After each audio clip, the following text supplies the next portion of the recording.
누가복음 10장 25절로 37절까지의 말씀, 우리 다 같이 한 목소리로 합독하겠습니다. 어떤 율법 교사가 일어나 예수를 시험하여 이르되, 선생님, 내가 무엇을 하여야 영생을 얻으리이까? 예수께서 이르시되, 율법에 무엇이라 기록되었으며 내가 어떻게 읽느냐? 대답하여 이르되, 내 마음을 다하며 목숨을 다하며 힘을 다하며 뜻을 다하여 주 너의 하나님을 사랑하고 또한 내 이웃을 내 자신과 같이 사랑하라 하였나이다. 예수께서 이르시되, 내 대답이 옳도다. 이를 행하라. 그러면 살리라 하시니, 그 사람이 자기를 옳게 보이려고 예수께 여짜오되, 그러면 내 이웃이 누구니이까? 예수께서 대답하여 이르시되, 어떤 사람이 예루살렘에서 여리고로 내려가다가 강도를 만나매 강도들이 그 옷을 벗기고 때려 거의 죽은 것을 버리고 갔더라.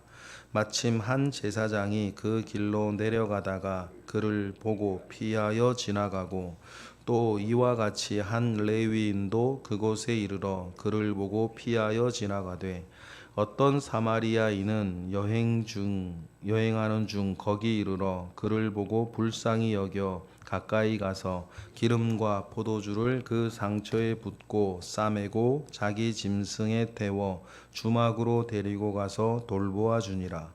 그 이튿날 그가 주막 주인에게 데나리온 둘을 내어주며 이르되, 이 사람을 돌보아 주라.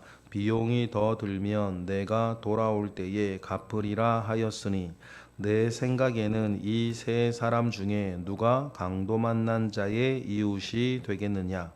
이르되, 자비를 베푼 자니이다. 예수께서 이르시되, 가서 너도 이와 같이 하라 하시니라. 아멘. 지혜롭고 슬기로운 자에게는 숨기시며 어린아이에게는 나타내신 것이 하나님의 뜻입니다 라고 주님 기도하시고 축복하신 그 말씀 뒤이어 나오는 유명한 예수님의 비유입니다. 선한 사마리아인의 비유인 것이죠. 여러분, 중요한 것은 아는 게 아니고 중요한 것은 사는 것이고, 어린아이와 같이 나를 나타내고 드러내고 내가 얼마나 잘 알고 내가 얼마나 힘이 있고 내가 얼마나 중요한 인물이냐가 아니고, 나의 모든 사는 것을 통해서 하나님의 선한 뜻이 얼마나 펼쳐져 나가느냐라고 하는 것이 중요하겠습니다. 그 사이의 급간을 이렇게 우리가 살아요. 그랬을 때 여러분, 우리가 늘 신앙이 우리에게 말한 바, 여러분, 내 것이 남아있지 않는 삶이 되기를 바랍니다.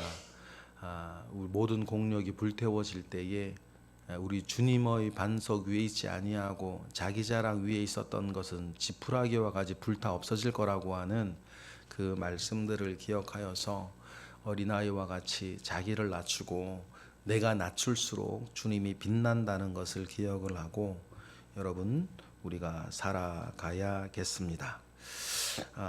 어떤 율법 교사가 주님께 다가와서 질문을 합니다. 율법 교사라 그랬습니다. 율법을 가르치는 사람인 거죠. 그런데 처음부터 접근하는 의도가 알고 싶거나 가까이 하고 싶거나 헌신하고 싶어서가 아니라 시험하여 이르되 라고 합니다. 25절 우리 읽어보겠습니다. 시작. 어떤 율법 교사가 일어나 예수를 시험하여 이르되, 선생님, 내가 무엇을 하여야 영생을 얻으리이까? 라고 예수를 시험하는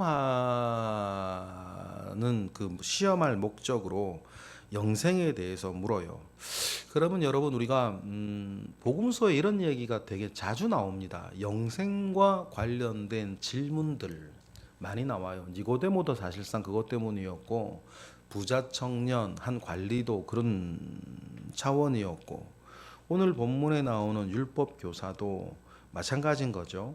그러니까 진지한 유대교인은 무엇인가 율법을 알고 율법을 지키며 살아가도 진지한 유대교인의 한켠에서는 무언가 해결되지 아니하는 그 중심에 문제가 있었다는 거예요. 그것이 영생의 문제였다는 겁니다. 영생에 대한 확신, 영생에 대한 구원에 대한 그런 확신을 잘 가지지 못하고 살아가는 것이 중요한 어떤 과제처럼 진지한 유대교인들 가운데에서는 남아 있었다라는 것을 여러분 우리는 좀 기억할 필요가 있습니다.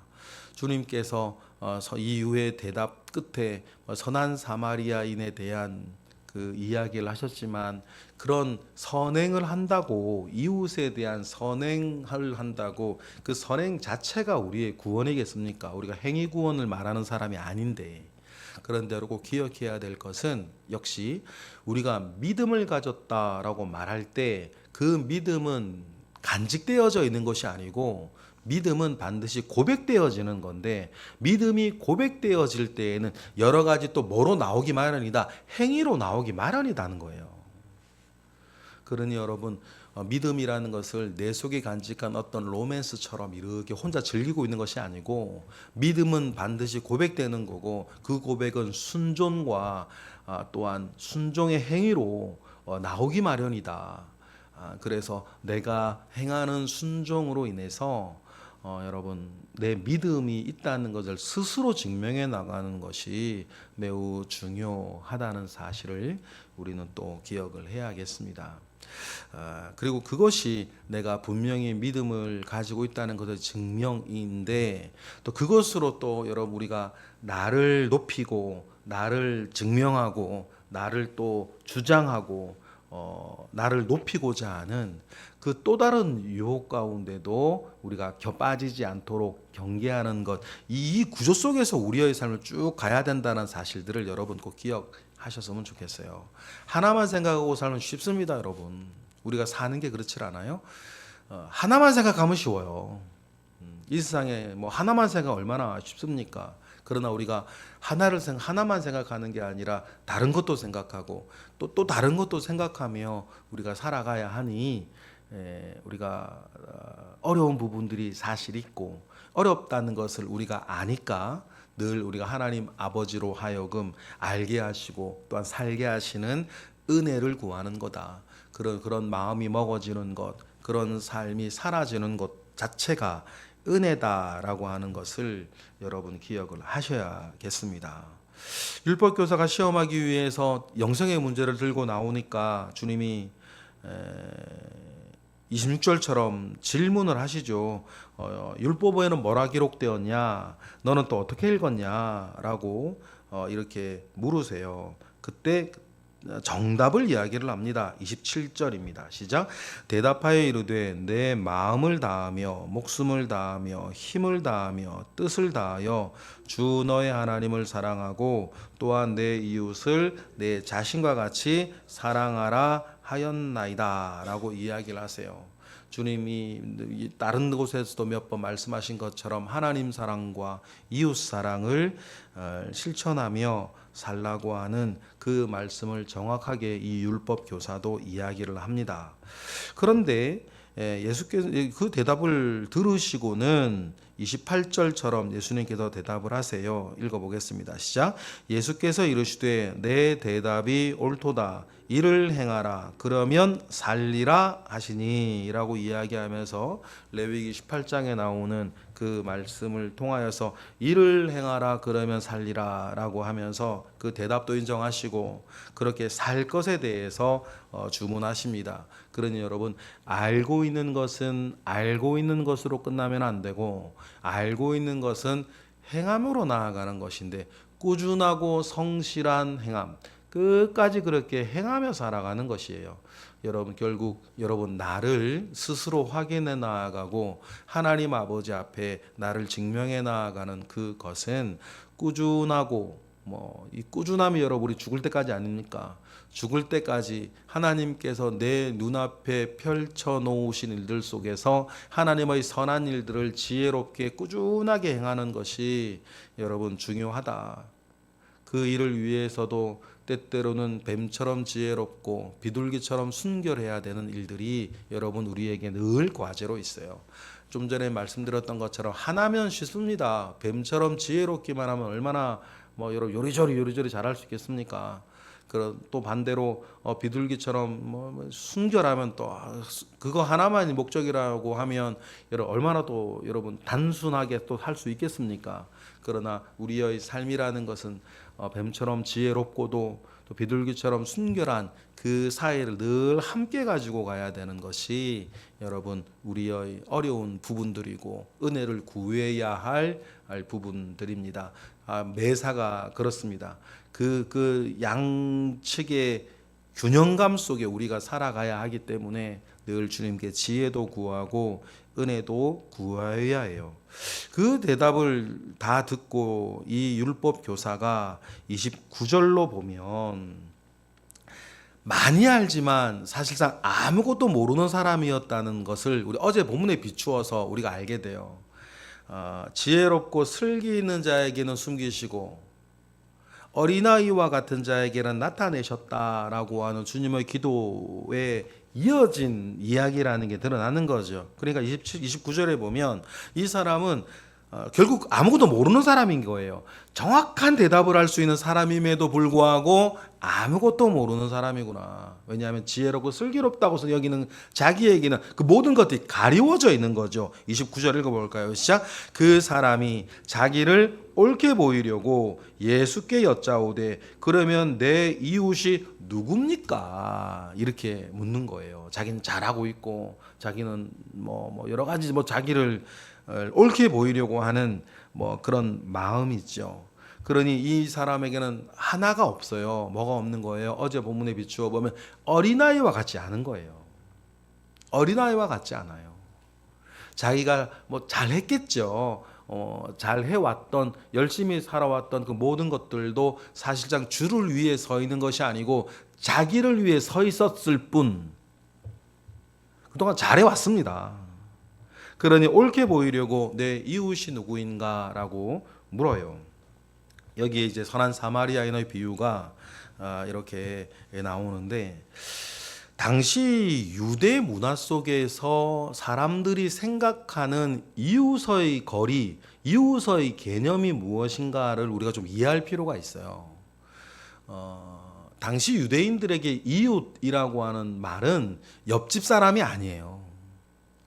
마치 이웃이라고 하는 말의 동의어가 우리 뭐냐면 동지 이런 느낌이에요. 동무 이런 느낌이에요. 동지 같은 뜻을 동무 같은 의무를 지고 있는 사람을 동지 동무 그렇게 예전 단어 많이 쓰지 않았습니까? 유대인들에게 이웃이라고 하는 단어는 동무 동지 이런 느낌이에요. 이웃 옆에 옆집 사는 사람이 아니고. 그러니까 유대인들에게 그 이웃이라고 하는 개념은 같은 뜻을 품고 같은 책임을 지고 같은 길을 나가고 가는 그런 사람인 겁니다. 그러니까 넓게 보면 유대인들에게 이웃은 유대인밖에 없어요. 바리새인들한테 좀 좁혀 나가면 바리새인들한테 이웃은 바리새인들인 거예요. 열심당원한테 이웃은 열심당원들인 거예요. 같은 책임과 같은 의무를 가지고 같은 길을 나아가는 그 사람들 말이죠.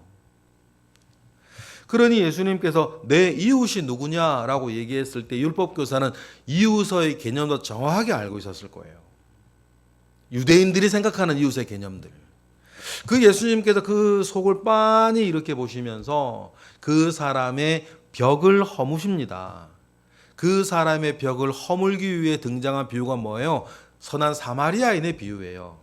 유대인들이 생각할 때 도무지 이웃이 될 수 없는 사람, 역사적으로나 사회적으로나 통념상 이웃이 도무지 될 수 없는 사람, 그 사람을 가지고 오죠. 그게 선한 사마리아인입니다. 그래서 예수님께서 어떤 유대인이지요. 유대인이 예루살렘에서 여리고로 내려가다가 강도를 만나 거의 때려 죽게 되었다는 것이에요. 그런데 강도 만나서 죽어가는 사람을 보고 31절 제사장 읽어보겠습니다. 시작. 마침 한 제사장이 그 길로 내려가다가 그를 보고 피하여 지나갔다 하는 거예요. 이웃이 아닌 거예요. 누구의 이웃이 아닌 거예요. 제사장의 이웃은 제사장일 수 있겠죠. 이웃이 아닌 거예요. 그리고 또 뭐 여러 가지 뭐 다른 생각할 게 있어요. 뭐 여러 가지 생각할 거 있겠죠. 레위인도 마찬가지입니다.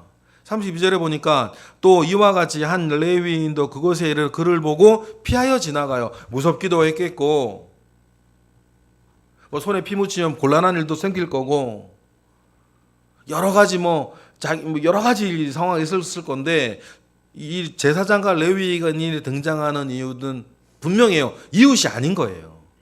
이웃인 사람과 이웃이 아닌 사람을 선을 명확하게 긋고 살아가는 유대인들, 그 바리새인들, 제사장, 레위인 이런 사람들에 대한 그 벽을 주님이 허물고 계시는 것이죠.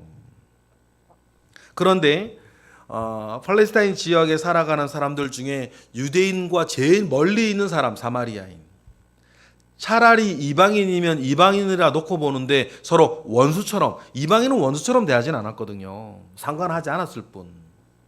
사마리아인의 입장에서도 이방인은 이방인, 이방인은 이방인, 외국인은 외국인인데 유대인은 아주 적대시했으니까. 그런데 그 이웃이라고 하는 유대인의 그 벽을 허물고 있는 한 사람이 등장을 합니다. 33절입니다. 다 같이요. 시작. 어떤 사마리아 사람은 여행하는 중 거기 이르러 그를 보고 불쌍히 여기는 거예요. 중요한 게 뭐예요, 여러분? 불쌍히 여기는 마음이에요. 불쌍히 여기는 그 마음 가운데에 유대인들이 그동안 가지고 있던 이웃에 대한 통념이 허물어지는 거예요. 여러분, 그게 중요해요. 그게 중요합니다. 우리 역시 마찬가지예요. 여러분, 우리가 살다 보면 친한 사람들, 챙겨주고 싶은 사람들, 그런 사람들이 왜 안 생기겠습니까? 그런데 중요한 건요, 선한 사마리아인에서 우리가 기억해야 되는 게 그 서 있는 울타리를 허무는 거라는 거예요.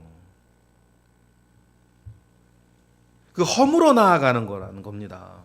우리가 한 자리에 오래 있다 보면요, 내 마음에 드는 사람과 내 마음에 들지 않는 사람이 생기기 마련이에요. 친한 사람 생기기 마련이고 안 친한 사람 생기기 마련이고 좀 싫은 사람 생기기 마련이에요. 그런데 여러분, 주님이 우리에게 말씀하시는 것은 어떤 일이 발생을 하고 어떤 일이 생겼을 때에 그 벽이 허물어져야 된다는 거예요. 뭐 안에서? 하나님 사랑과 이웃 사랑 안에서. 그런 것들이 벽처럼 서 있고 뭐 격실처럼 이렇게 구분되어져 있으면 안 되고, 우리가 살면서 생기게 되는 인간관계들이 어떤 하나님의 사랑과 이웃 사랑을 실천할 때 여러분, 이 울타리처럼 격실로 구분되어져 있어서는 안 된다는 사실들을 여러분 기억을 해요. 한편으로는 그것도 감사하지만 또 한편으로는 여러분, 우리 교회와 어떤 관계되어져 있는 사람과 더불어 연보를 거둘 때는 많이 들어오는데 별로 이렇게 그렇지 않은 사람 연보가 적어진다 그러면 사실 우리 이 말씀에 대해서 우리 앞에 서야 되는 거예요. 그 이야기를 합니다. 그런데 이 선한 사마리아인이요, 그 적극적인 이웃 사랑을 해요. 뭐 이게 이 일이 그 당시에 실제로 있었던 일이었는지 예수님이 그냥 순전히 상상 속에서 말씀하셨던 예수님 지어낸 이야기인지는 모르겠어요. 어떤 그 비슷한 사례가 뭐 있었는지는 잘 모릅니다. 그래 예수님께서 말씀하시는 것이 있죠. 근데 불쌍히 여겨서 어떻게 합니까? 34절 읽어보겠습니다. 시작. 가까이 가서 기름과 포도주를 그 상처에 붓고 싸매고 자기 짐승에 태워 주막으로 데리고 가서 돌보아 주니라. 그래서 자기에게 간직하고 있는 하나님 사랑과 이웃 사랑이 울타리를 넘어서 실천되고 순종하고 결실하는 믿음 가운데 서 있어요. 그런데 이 선한 사마리아인이 그냥 자기 면피용, 자기 책임을 다하는 것에 그치지 아니하고 매우 적극적으로 얘기하죠. 적극적으로 선행을 합니다. 데나리온 둘은 뭐 이틀치 품삯 정도 될 거예요. 35절 읽어볼까요? 시작. 그 이튿날 그가 주막 주인에게 데나리온 둘을 내어주며 이르되 이 사람을 돌보아 주라. 비용이 더 들면 내가 돌아올 때에 갚으리라 하였으니. 적극적으로 선행을 합니다. 아마 모르긴 몰라도 이 선한 사마리아인이 자기 볼일 다 보고 또 이렇게 이 겉을 지나가야 할 때 이 주막을 또 한번 들렸을 거 아닙니까? 그 사람 어떻게 됐는지, 돈은 더 들었는지. 그 뒤에 파생되어지는 얘기들이 있을 수 있겠죠. 그러나 여러분, 우리가 한 가지를 기억해야 되는 건, 이렇게 적극적으로 하나님을 사랑하고 적극적으로 이웃을 사랑하는데 얼마나 내 동지고 내 동무고 나와 가까이 있고 가까이 없고가 중요한 게 아니고 상대가 가지고 있는 형편과 상황에 따라서 내가 얼마나 하나님 사랑 가지고 적극적으로 나아갈 수 있느냐의 문제. 그것을 통해서 이웃이라고 하는 그 개념이 내 심리적 거리감을 넘어서서 굉장히 상대의 어떤 형편과 상대의 처지에 따라 확장되어져야 할 것에 대해서 주님 말씀하시는데, 이것이 유대인들에게는 특히 중요한 얘기였던 거예요. 유대인들은 그 선이 너무나 분명하지 않았습니까? 이방인과 함께 밥을 먹어도 안 되고 그 집에 들어가는 건 고사하고 자기들이 가지고 있는 직업에 따라 세리든 아니면 무두쟁이든 목자도 되게 천대받는 직업이었고 그런 사람들과 상종하지 않고, 그러면서 모든 사람들이 갈갈이 찢어져서 자기들끼리 똘똘똘 뭉쳐있는, 거기에서 여러분 복음이, 거기에서 주님 사랑이 어떻게 잘 전하여지고 흘러가겠습니까? 율법교사로 돌아오면 하나님을 사랑하고 이웃을 사랑하는 것이라 그랬는데, 그걸 잘 알고 있는데 그가 가지고 있는 생각과 사회적인 통념에서 하나님 사랑과 이웃 사랑이 잘 퍼져가지 않는 그런 것들을 주님은 정확하게 짚어주시면서 그 생각을 깨워주시면서 36절처럼 질문하시죠. 36절 읽어보겠습니다. 내 생각에는 이 세 사람 중에 누가 강도 만난 자의 이웃이 되겠느냐. 율법교사가 이제 자기가 가지고 있는 생각이 깨어진 거죠. 그래, 이 율법교사 그렇게 살았는지 안 살았는지도 모릅니다. 그러나 자기가 가진 생각이 깨어져. 37절 시작. 이르되 자비를 베푼 자니이다. 예수께서 이르시되 가서 너도 이와 같이 하라 하시니라. 가서 너도 이와 같이 하라. 그러니 알고 있는 게 대수가 아니고 사는 게 문제고, 이웃의 개념도 유대인의 통념에 갇혀 있지 아니하고 점점 확장해 나아가야 할 것에 대하여서 주님 말씀하십니다. 오늘 말씀을 우리가 정리를 하면서 가장 중요한 단어, 가서 너도 이와 같이 하라.